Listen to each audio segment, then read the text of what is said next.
Sebelumnya, perkenalkan, nama saya Sri Damarjati dari kelas 1C. Apa itu enzim? Enzim adalah biokatalisator organik yang dihasilkan organisme hidup di dalam protoplasma yang terdiri atas protein atau suatu senyawa yang berikatan dengan protein. Enzim didefinisikan sebagai biokatalisator yang berfungsi mempercepat reaksi biologis di dalam tubuh. Dengan adanya enzim, proses reaksi biologis di dalam tubuh bisa terjadi tanpa ikut bereaksi dengan substrat atau komponen yang akan dipecah oleh enzim. Enzim merupakan katalis yang sangat selektif, artinya setiap enzim hanya akan mempercepat reaksi tertentu. Beberapa enzim membantu memecah molekul besar menjadi potongan-potongan kecil yang lebih mudah diserap tubuh. Namun, ada juga enzim yang membantu mengikat dua molekul menjadi satu untuk menghasilkan molekul baru. Komponen enzim terdiri dari dua, yaitu satu protein atau apoenzim dan yang kedua adalah non-protein atau gugus prostetik. Secara umum ada 6 sifat enzim. Yang pertama, enzim hanya mengubah kecepatan reaksi. Jadi, enzim tidak mengubah produk akhir yang dibentuk atau mempengaruhi keseimbangan reaksi, hanya meningkatkan laju suatu reaksi. Yang kedua, enzim bekerja secara spesifik. Oleh sebab itu, enzim hanya mempengaruhi substrat tertentu. Yang ketiga, enzim merupakan protein. Oleh karena itu, enzim memiliki sifat seperti protein, antara lain bekerja pada suhu optimum, umumnya suhu kamar. Enzim akan kehilangan aktivitasnya karena pH yang terlalu asam atau basa kuat dan pelarut organik. Panas yang terlalu tinggi akan membuat enzim terdenaturasi sehingga tidak dapat berfungsi sebagaimana mestinya. Enzim diperlukan dalam jumlah sedikit sesuai dengan fungsinya sebagai katalisator. Yang kelima, enzim bekerja secara bolak-balik. Reaksi-reaksi yang dikendalikan enzim dapat berbalik.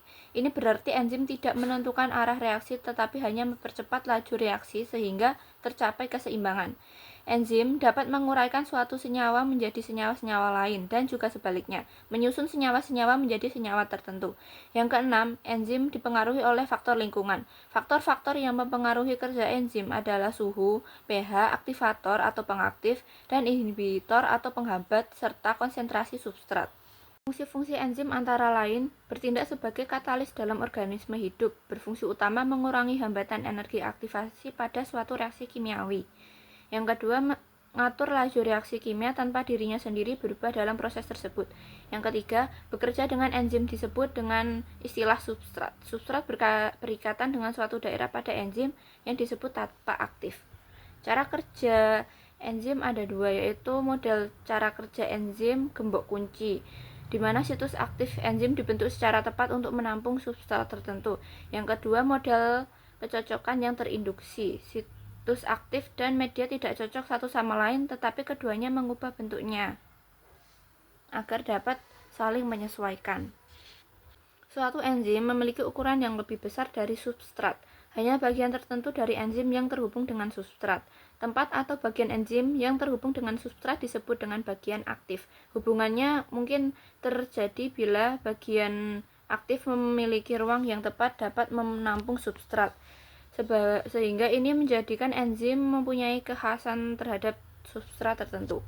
Hubungan kontak antara enzim dengan substrat menyebabkan terjadinya kompleks enzim substrat yang merupakan kompleks aktif bersifat sementara dan terurai lagi jika sudah terjadi reaksi yang diinginkan. Kinetika enzim adalah studi yang mempelajari laju reaksi dari suatu reaksi enzimatis dan menggambarkan suatu diagram yang menghubungkan antara kecepatan reaksi dengan konsentrasi substrat. Dari diagram terlihat bahwa saat substrat tidak ada, maka laju reaksi akan bernilai 0. Ketika substrat semakin bertambah, maka laju reaksi akan semakin bertambah. Namun, semakin banyaknya substrat yang ditambahkan akan membuat laju reaksi mencapai laju maksimumnya. Enzim mengkatalisasi banyak aspek dari metabolisme sel yang mempunyai fungsi berikut. Yang pertama, pencernaan makanan di mana molekul nutrisi yang besar seperti protein, karbohidrat, dan lemak dipecah menjadi molekul yang lebih kecil. 2. Konservasi dan transformasi energi kimia. Yang ketiga, konstruksi makromolekul, seluler, dan prekursor yang lebih kecil. Yang keempat, setiap sel di tubuh mengandung DNA. Setiap sel membelah DNA perlu disalin. Enzim membantu dalam proses ini dengan melepaskan gulungan DNA dan menyalin informasi.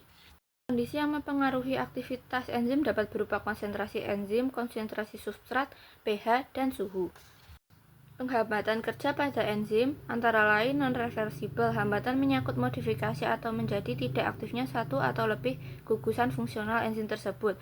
Hambatan reversibel ada dua, yaitu hambatan kompetitif dapat dibalik dengan cara menambah konsentrasi substrat, dan hambatan non-kompetitif tidak dapat dibalik. Sekian, terima kasih dan wassalamualaikum warahmatullahi wabarakatuh.